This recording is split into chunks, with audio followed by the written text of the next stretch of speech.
I need to tell you something that nobody in your life has been honest enough to say. You are not lazy.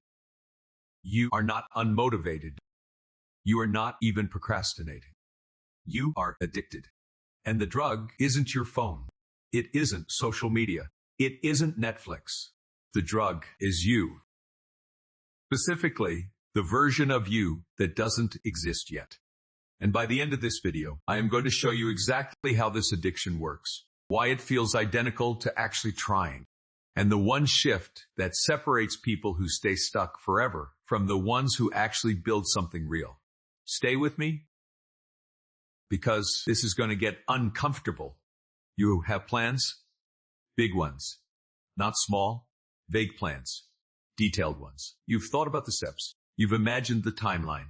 You've felt the feeling of finally getting there. Maybe you've even written it down, made a vision board, set the goal, downloaded the app, bought the book, watched the videos. And somewhere in all of that, you felt something, a charge, a sense of momentum, like something was about to change. And then, slowly, quietly, nothing did. But here is the part nobody talks about. You still feel like you are going somewhere. The vision is still alive. The potential is still intact. You still believe the version of you with the great life, the discipline, the results, and that belief, that feeling is the most dangerous thing in your world right now. Let me describe your week. You see something that inspires you, a video, a quote, a person who built something real, and something ignites inside you. That could be me.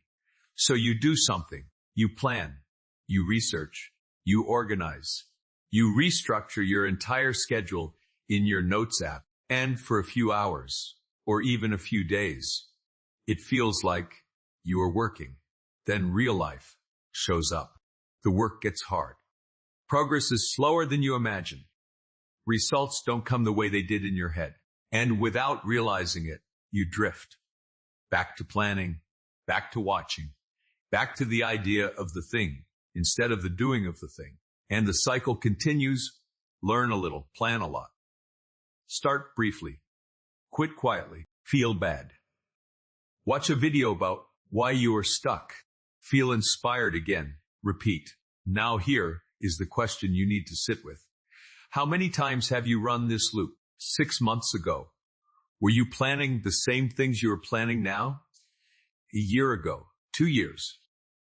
If you are honest, and I mean really honest, the answer is probably yes. And that is not a motivation problem. That is an addiction pattern. Here's the thing.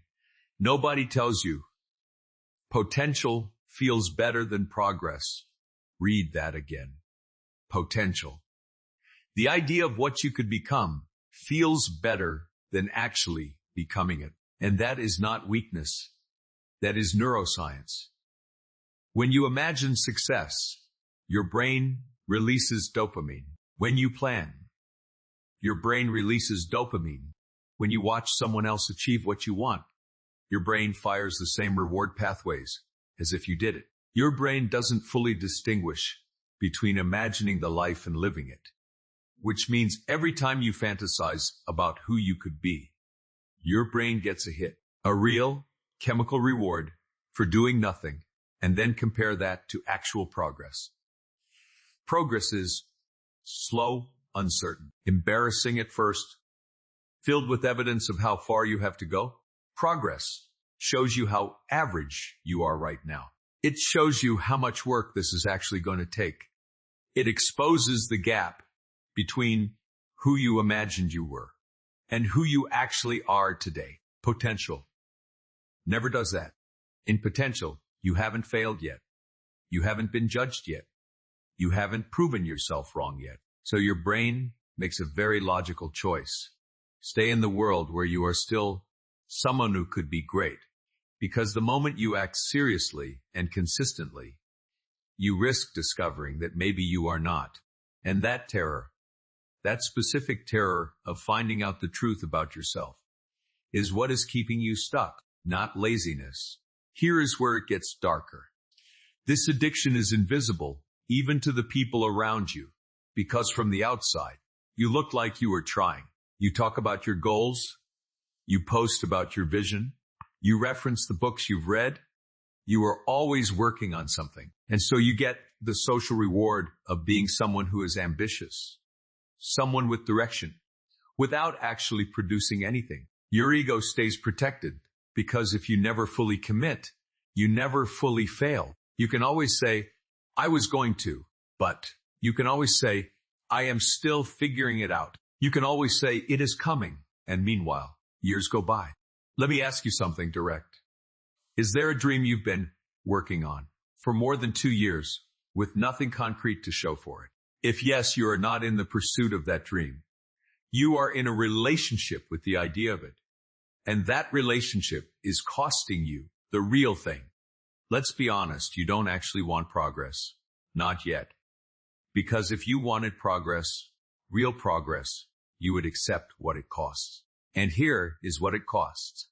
It costs the identity of someone who could be great, replaced by someone who is something specific, with real limitations, real failures, and real evidence of where you stand.